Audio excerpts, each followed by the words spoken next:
Hello students, welcome back in our channel S C I तक channel में आप लोगों का स्वागत है। हम आज स्टार्ट करने वाले हैं हेलो एरेंज बनाने के मेथड के बारे में बातें करेंगे। आज हम लोग कि हेलो एरेंज का निर्माण कैसे किया जाता है।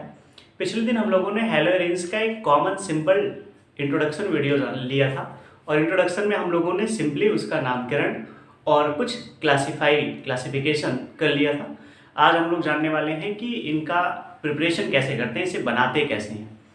तो हेलो एरेंज बनाने की विधियां हम लोग आज सीखने वाले हैं। देखिए, हेलो एरेंज बनाने की विधियां, तो पहली विधि हेलो एरेंज बनाने की लिख रहे हैं हम, preparation method of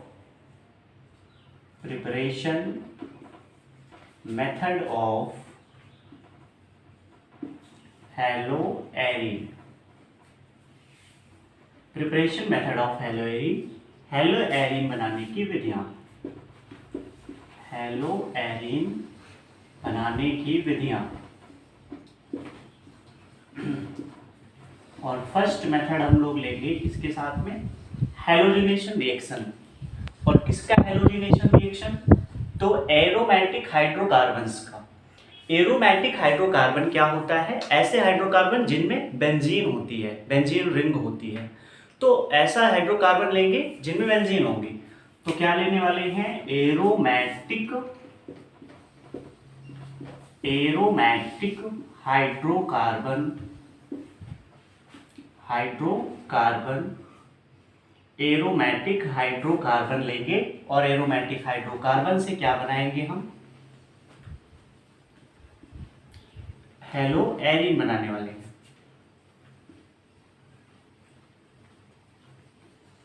aromatic hydrocarbon, देखें ये हो गया एक एरोमेटिक कंपाउंड। इस एरोमेटिक कंपाउंड में क्या है, कार्बन है और हाइड्रोजन है। यहाँ पे हर जगह पे एक एक कार्बन पाया जाता है। जितने भी कोने होते हैं, 6 कोने होते हैं, 6 कार्बन होते हैं और हर एक कोने पे एक एक हाइड्रोजन पाया जाता है।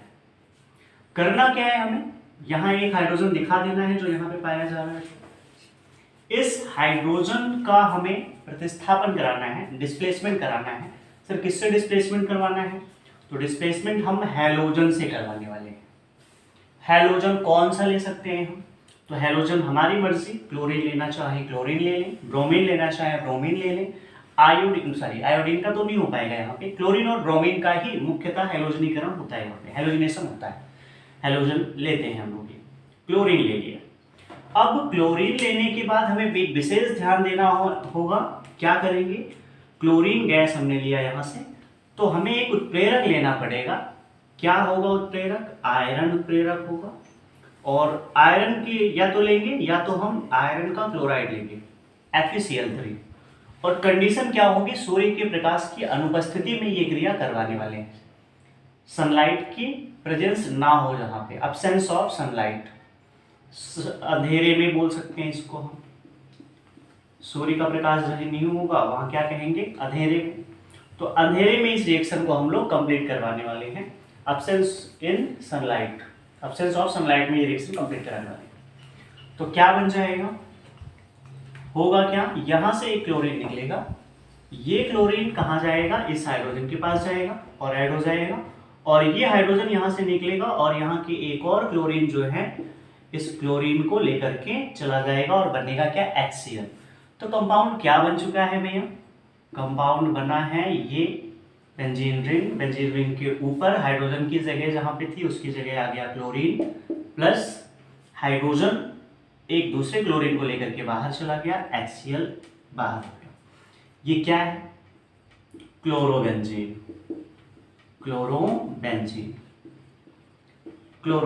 है। ये क्लोरोबेंजीन बन गया, मीन्स एक प्रकार का हेलो एरीन बन गया। स्क्रीनशॉट आप इसका ले सकते हैं। अब हम ब्रोमीनीकरण भी देख लेते हैं, ब्रोमाइजेशन भी देख लेते हैं। देखिएगा क्या ले रहे हैं, बेंजीन रिंग यानी एरोमेटिक हाइड्रोकार्बन। और इस एरोमेटिक हाइड्रोकार्बन में हम लोग अब रिएक्शन करवाने वाले हैं ब्रोमीन की, Br2 रिएक्शन करेगा। और पुरानी कंडीशन जो रहेगी, इसके पहले हमने आपको बताया था जो Fe प्रेजेंट रहता है, Fe का मेटल, या तो FeCl3, इसके पहले वाले में क्लोरीनीकरण में था, और यहाँ अगर ब्रोमीन है तो क्या हो जाएगा FeBr3। और क्या होगा, अंधेरा मीन्स सूर्य का प्रकाश नहीं होना चाहिए, अंधेरा रहना चाहिए। और टेम्परेचर जो होगा वो कॉमन टेम्परेचर लगभग 25 डिग्री सेंटीग्रेड का, रूम टेम्परेचर के बराबर का टेम्परेचर होगा, साधारण तापमान पे रिएक्शन होगी। और रिएक्शन होने के बाद क्या बनने वाला है, कौन सा कंपाउंड बनेगा, तो क्या बनेगा भैया, यहाँ से हाइड्रोजन रिलीज होगा, हटेगा, और यहाँ आकर के ब्रोमीन ऐड हो जाएगा। तो कंपाउंड क्या बन रहा है, कंपाउंड क्या बन रहा है, यहाँ पे आकर के ब्रोमीन ऐड हो गया और हाइड्रोजन यहाँ से निकल के एक ब्रोमीन को ले गया, तो HBr हो गया बाहर। तो इस कंपाउंड का क्या नाम हुआ, ये जो कंपाउंड बना इसका नाम क्या हुआ, ब्रोमोबेंजीन। इसके पहले हमने क्या बनाया था, क्लोरोबेंजीन, तो ब्रोमोबेंजीन बना ये। पिछले दिन हमने नाम भी सिखाया था आपको, तो अगर आप नहीं देखे हैं नाम बनाने वाला वीडियो तो देख लीजिएगा आप लोग। देखें क्या बना, ब्रोमोबेंजीन, ब्रोमोबेंजीन। इसका भी आप स्क्रीनशॉट ले सकते हैं। तो और एक दो रिएक्शंस हम देख लेते हैं। इस बार हम देखने वाले हैं कि अगर क्लोरीन अगर हमारे पास एक्सेस अमाउंट में आ जाए, ज़्यादा मात्रा में आ जाए, तो अगर ज़्यादा मात्रा में आएगा क्लोरीन तो क्या होगा, कंपाउंड कैसे बनेगा। देखिए अब इसके बारे में हम बात कर रहे हैं। हम लोग इस बार लेने वाले हैं केवल हेलो एरीन लेंगे, सीधे सीधे हेलो एरीन लेंगे, एरोमेटिक हाइड्रोकार्बन ना लेके इस बार हम लोग ले रहे हैं क्या, हेलो एरीन। ये हेलो एरीन ले लिया हमने और इसकी रिएक्शन कर रहे हैं हम लोग Cl2 गैस के साथ में, और वो भी Cl2 क्या है, आधिक्य मात्रा में है। आधिक्य माने ज्यादा मात्रा में है, एक्सिस अमाउंट में है। और एक्सिस अमाउंट में जब क्लोरीन गैस होगी तो क्या होगा, देखिए कैसा कंपाउंड बनेगा। कंपाउंड इस बार ही बनने वाला है कौन सा, तो बहुत इंपॉर्टेंट बात यहाँ समझने वाले हैं हम लोग। ये Cl2, ये जो Cl2 आया ये Cl2 टूटेगा और टूट करके कहाँ जाएगा, ये Cl2 टूटेगा और टूट कर Cl कहाँ जाएगा, या तो आर्थो पे जाएगा और या तो पैरा वाली पोजीशंस पे यहाँ पे जाएगा। तो कंपाउंड क्या बनेगा, सर एक बारी Cl जोड़ दें आर्थो पे, प्लस एक बारी Cl जोड़ दें कहाँ पे, पैरा पे, एक बारी Cl जोड़ दें पैरा पे। तो आधिक्य क्लोरीन जब रहेगा यहाँ पे, क्लोरोबेंजीन से रिएक्शन होगी क्लोरीन की, क्लोरीनीकरण रिएक्शन कहेंगे इसे हम। और ये भी रिएक्शन सेम वही कंडीशन में होगी, Fe उपस्थित होगा या तो FeCl3 उपस्थित होगा पहले के जैसे। तो क्या बन जाएगा, ये क्या हो जाएगा, आर्थो डाइक्लोरोबेंजीन, ये क्या हो गया, पैरा डाइक्लोरोबेंजीन। तो ये हो गया क्लोरीनीकरण। यहाँ पे अधिक मात्रा में जब क्लोरीन रहता है तो एक और रिएक्शन यहीं पे देख लेते हैं। अगर यहाँ पे हम क्लोरोबेंजीन की जगह पे, ये है क्या क्लोरोबेंजीन, अगर हम ये क्लोरोबेंजीन की जगह पे ले लें टॉलुइन तो रिएक्शन क्या बन जाएगी, जरा देखना। तो ये क्या है, बेंजीन रिंग, इस रिंग के ऊपर क्या लगा दो, CH3 सिंगल बॉन्ड से, तो इसे हम बोलते हैं टॉलुइन। और टॉलुइन का हम क्या करवाने वाले हैं, क्लोरीनीकरण। टॉलुइन का क्लोरीनीकरण करवाएंगे तो क्या होगा, Cl2 के साथ में रिएक्शन होगी, सेम ऊपर वाली कंडीशन, आधिक्य में रहना चाहिए Cl2, एक्सिस अमाउंट में Cl2 रहना चाहिए। और क्या होगा, उपस्थिति किसकी होगी, आयरन की और आयरन क्लोराइड की, FeCl3 की। कंपाउंड क्या बनने वाला है, जहां पे आर्थो वाली पोजीशंस पे Cl आके जुड़ रहे थे तो यहाँ भी आर्थो पोजीशन पे Cl आके जुड़ेंगे,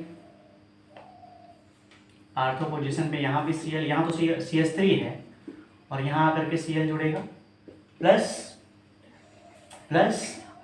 पैरा पोजीशन पे जाकर के Cl जुड़ेगा, CH3 और Cl।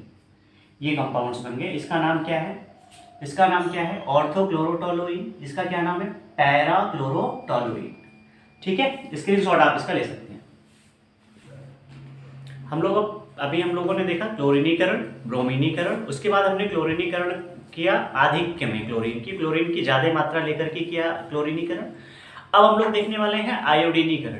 आयोडीन से क्रिया करवाएंगे किसकी, हम लोग एरोमेटिक हाइड्रोकार्बन की। एरोमेटिक हाइड्रोकार्बन जब आयोडीन से रिएक्शन करेगा तो क्या बनाएगा, आयोडोबेंजीन, यानी आयोडोबेंजीन बनेगी। लेकिन यहाँ थोड़ा सा ध्यान रखने वाली बात हमें ये रखनी है कि जो हम सिंपल नॉर्मल टेम्परेचर पे करवा रहे थे रिएक्शन, ये भी नॉर्मल टेम्परेचर पे होगी, लेकिन ये किसकी प्रेजेंस में होगी, HiO3 यानी कि प्रबल अम्ल की उपस्थिति में होगी। HiO3 हो गया या HNO3 हो गया, नाइट्रिक एसिड हो गया, इनकी प्रेजेंस में ये रिएक्शन होने वाली है। ऐसा क्यों होता है, इनकी प्रेजेंस में क्यों होती है, हम इसकी भी थोड़ी सी बातें कर लेंगे। चलिए स्टार्ट करते हैं। देखिएगा क्या कर रहे हैं हम लोग, हम लेंगे क्या इस बार, सेम यही एरोमेटिक हाइड्रोकार्बन। एरोमेटिक हाइड्रोकार्बन ले लिया हमने, यहाँ पे एक हाइड्रोजन ऊपर दिख रहा है, प्लस आयोडीनीकरण है तो आयोडीन रहेगा उपस्थित, और आयोडीन उपस्थित रहेगा, क्या होगा आयोडीन के साथ में इसकी रिएक्शन होगी अब I2 के साथ में। यहाँ पे बहुत इंपॉर्टेंट बात है, HiO3 प्रबल अम्ल या तो HNO3, ये भी प्रबल अम्ल है, स्ट्रॉन्ग एसिड्स हैं। इन स्ट्रॉन्ग एसिड में से कोई एक एसिड की उपस्थिति में ये क्रिया होगी। सर ये स्ट्रॉन्ग एसिड की उपस्थिति में क्यों रिएक्शन कर रहा है, क्योंकि यहां से बनने वाला है क्या HI, हाइड्रोजन यहां से निकलेगा, I यहां से निकलेगा, HI निकलेगा, और HI जाकर के क्या बना लेगा, HI मिलकर के क्या बनाएगा, हाइड्रोजन आयोडाइड। और हाइड्रोजन आयोडाइड क्या है, एक प्रकार का रिड्यूसिंग एजेंट है, अपचायक है। तो इसकी अपचायक की गतिविधियों को कमजोर करने के लिए कि रिएक्शन लगातार चलती रहे, हम लोग क्या करते हैं, यहाँ पे HiO3 अथवा HNO3 मिलाते हैं कि जो HI बन रहा है इसकी जो गतिविधि है वो स्लो हो जाए, इसकी काम करने की क्षमता कम हो जाए हाइड्रोजन आयोडाइड की, ये रिड्यूसिंग एजेंट है। अब HI तो बनेगा और उसके साथ साथ क्या बन जाएगा, यहाँ पे क्या बन जाएगा भैया, यहाँ पे ऊपर आ जाएगा I और उसको कहेंगे हम आयोडोबेंजीन। आयोडोबेंजीन आपने सर फ्लोरीन का बता दिया, सॉरी क्लोरीन का बता दिया, ब्रोमीन का बता दिया, आयोडीन का बता दिया, बट आपने फ्लोरीन का नहीं बताया, फ्लोरीनीकरण नहीं बताया। तो भैया एरोमेटिक हाइड्रोकार्बन जो हैं ये फ्लोरीन से रिएक्शन नहीं करते हैं, फ्लोरीन से रिएक्शन नहीं करते हैं। क्यों फ्लोरीन से रिएक्शन नहीं करते हैं, अगर फ्लोरीन से एरोमेटिक हाइड्रोकार्बन्स की रिएक्शन करवाई जाएगी तो बहुत ज़्यादा एक्सप्लोजिव होने के कारण फ्लोरीन के साथ में ये विस्फोट होगा, तगड़े से ज़्यादा विस्फोट होगा तो उस रिएक्शन को हम कंट्रोल नहीं कर पाते, आउट ऑफ कंट्रोल रिएक्शन होती है। इसलिए हाइड्रोकार्बन्स यानी एरोमेटिक हाइड्रोकार्बन्स का हम फ्लोरीनीकरण नहीं करवाते हैं। फ्लोरीनीकरण सीखा आपने, ब्रोमीनीकरण सीखा आपने, आयोडीनीकरण सीखा आपने, फ्लोरीनीकरण नहीं होता है, फ्लोरीनीकरण नहीं होता है, इसकी वजह से फ्लोरीन से रिएक्शन हम लोग एरोमेटिक हाइड्रोकार्बन्स का नहीं करवाते हैं। आप लोगों को हमने बता दिया फ्लोरीनीकरण, आयोडीनीकरण, ब्रोमीनीकरण और क्लोरीनीकरण। सिंपल अंधेरे में बताया हमने कि सूर्य का प्रकाश जब नहीं होगा तो ये रिएक्शंस कैसे होगी। अब हम लोग सीखने वाले हैं क्लोरीनीकरण, लेकिन इस बार सूर्य का प्रकाश उपस्थित होगा। सूर्य के प्रकाश की उपस्थिति में क्लोरीनीकरण हम लोग इस बार सीखेंगे कि सूर्य के प्रकाश की उपस्थिति में क्लोरीनीकरण कैसे होगा, इसकी बात अब हम लोग करने वाले हैं, जब तक इसे हम इरेज कर रहे हैं। देखिए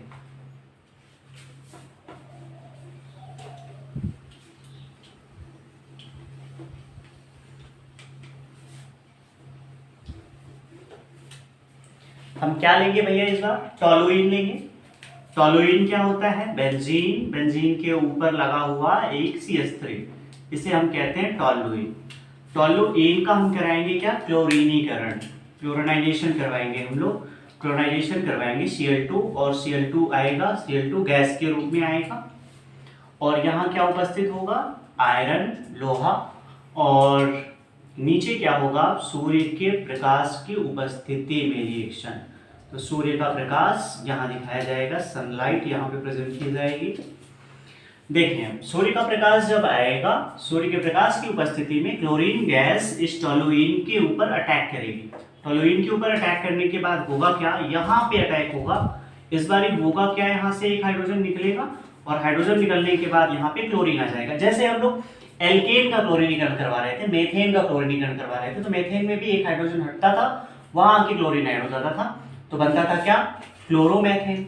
और यहाँ भी सेम ऐसे ही होगा, यहाँ टॉलुइन के हाइड्रोजन में यहाँ पे इस जगह पे जाएगा कौन, क्लोरीन जुड़ेगा, और एक हाइड्रोजन यहाँ से हटेगा और यहाँ क्लोरीन आके जुड़ जाएगा। तो कंपाउंड क्या बन जाएगा, जरा देखना तो क्या बनेगा भैया, बेंजीन रिंग। बेंजीन रिंग में ऊपर यहाँ क्या बचेगा, 3 हाइड्रोजन थे, अब कितना हो गया, 2 हाइड्रोजन, एक हाइड्रोजन निकल चुका है और एक क्लोरीन यहाँ से आके जुड़ गया है, तो एक Cl आ गया। अब जो हाइड्रोजन निकला वो हाइड्रोजन बगल वाले क्लोरीन को लेके गया, तो क्या बन गया, HCl। इस कंपाउंड का क्या नाम आएगा, क्लोरोमेथिल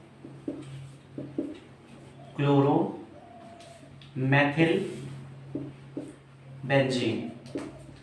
क्लोरोमेथिल बेंजीन। देख अब इस कंपाउंड का और हम क्लोरीनीकरण करवाएं तो क्या बनेगा, दोबारा से करवाएं तो CH2Cl plus Cl2 Fe sunlight, क्या बन जाएगा कंपाउंड, कंपाउंड क्या बनेगा भैया, इस बार क्या होगा, यहाँ का जो एक H है और हटेगा और एक जगह पे क्या आ जाएगा, इसकी जगह पे एक और Cl, तो CHCl2 आ गया, डाइक्लोरोमेथिल बेंजीन, डाइक्लोरोमेथिल बेंजीन, डाइक्लोरोमेथिल बेंजीन।